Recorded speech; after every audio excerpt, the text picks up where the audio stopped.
Hello guys, welcome to my another blog. আর আজকে সকালে এত পরিমাণে কুয়াশা পড়েছে যে ওদের জায়গাটা চেঞ্জ করে আমরা চৌকির উপরে বসিয়ে দিয়েছি পড়ার জন্য। প্রথমত বাড়ির কাজ পড়ানোর পরে আমি রেডি হয়ে বেরিয়ে যাচ্ছিলাম, তখন কুট্টুস আমাকে টাটা করে দিল। ভালো কথা। আচ্ছা মা, আমি আসলাম। সো গাইজ, আমি বেরিয়ে গেছি আমার ডেলি রুটিনে। আর আজকে আমার অফিস আছে, আদারওয়াইজ আমার মেকআপের ক্লাসটা বন্ধ আছে। তো সেহেতু আজকে কোনো টেনশন নেই, আস্তে আস্তে যাওয়া যাবে।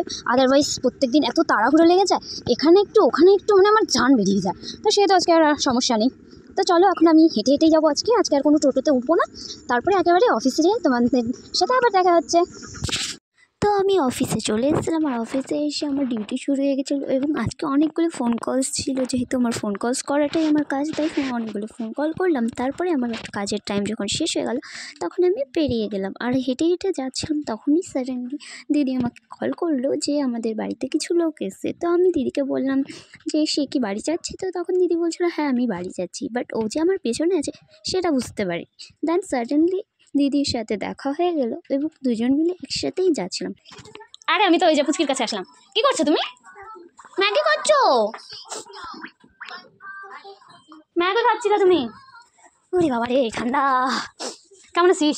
এই তো আছি।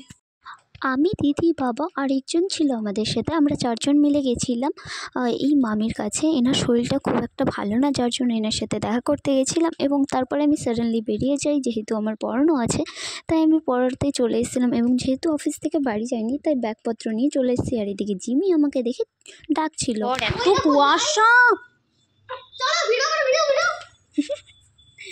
ও দেখেছো, আমি এত ভালো, আমার অবস্থা খারাপ।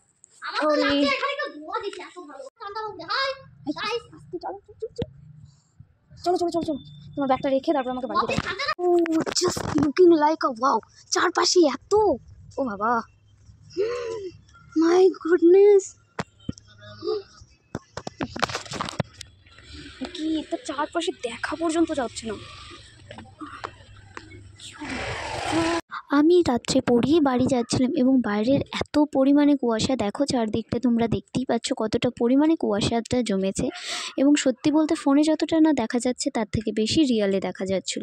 আশেপাশে এতটাই কুয়াশা যে আমি এদিক থেকে ওদিকে দেখতে পাচ্ছি না, রাস্তার এপাশ ওপাশ তো দেখাই যাচ্ছে না।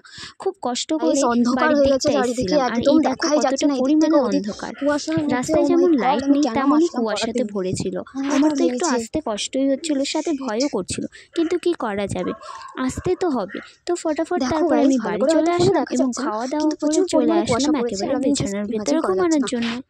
ও আর বাড়িতে আসার পরে দেখি ছোটদি আর কুট্টুসের জোরদার মারামারি চলছে। দেখতেই পাচ্ছ কুট্টুস কীভাবে রেগে আছে আমার দিদির উপরে। তারপরে তো কুট্টুসকে নিয়ে একটুখানি এদিক ওদিক করা হলো। আর এই যে আমার ছোটদি আর কুট্টুসের ঝগড়া চলছিল। গাইস, আমি বাড়ি চলে এসেছি। আর আজকে যা কুয়াশা বলার মতো না, সেটা তোমাদের ভিডিওর কিছু ক্লিপে দেখিয়ে দিয়েছি। তো আজকের মতো এতটুকুই, দেখা হচ্ছে নেক্সট ব্লগে। টাটা। কুটুস সে tata. Okay bye, good night.